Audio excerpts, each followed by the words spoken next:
நம்ம வேதங்களோட அர்த்தமும் ஆரம்பமும் தெரியுமா உங்களுக்கு? வேதம் என்பது வித் என்னும் வேர்ச்சொல்லிலிருந்து வந்தது. வித் என்றால் அறிவு என்று அர்த்தம். நான் வேதங்கள் எனவும் சதுர்வேதங்கள் எனவும் சொல்லப்படும். ரிக், யஜுர், சாமம், அதர்வணம். ரிக் என்றால் செய்யுள். வேள்வி செய்வதற்கான யாக மந்திரங்களை தொகுத்தது யஜுர். வேள்வியில் இசையோடு பாடக்கூடியது சாமம். பழம்பெரும் ரிக்வேதம் மூன்றாக கருதப்பட்டு வேதத்திரையின்னு சொல்லப்பட்டது. ஆறில் ஒரு பகுதியான ரிக்வேத மந்திரங்களை உரைநடை கலந்து வந்ததே அதர்வணம். இதெல்லாம் தெரிஞ்சு வச்சுருக்கேள். ஆனா அந்த வேத தாயான இந்து மதத்து மேல உங்களுக்கு ஏன் நம்பிக்கை இல்லாம போயிடுதோ? ஆரிய தர்மம் என்பதே இந்து மதத்தின் முற்காலத்து பெயர். வேதங்கள்ல இந்து என்ற வார்த்தை எதிலும் காணப்படல. இந்து என்பது மதத்தோட பெயர் அல்ல, அது இடத்தோட பெயர்.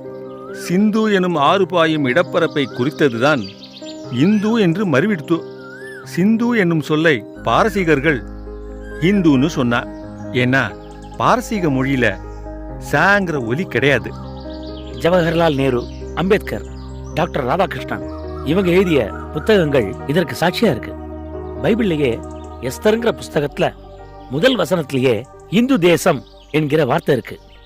கலைமகள் காரியாலயம் 1957 ஆச்சாரிய சுவாமிகள் உபன்யாசங்கள் பாகம் 1ல் வெள்ளைக்காரன் நம்மை இந்து என்று அழைத்தான், அவன் கொடுத்த பெயர் நம்மை காப்பாற்றிற்றுன்னு சொல்றார்.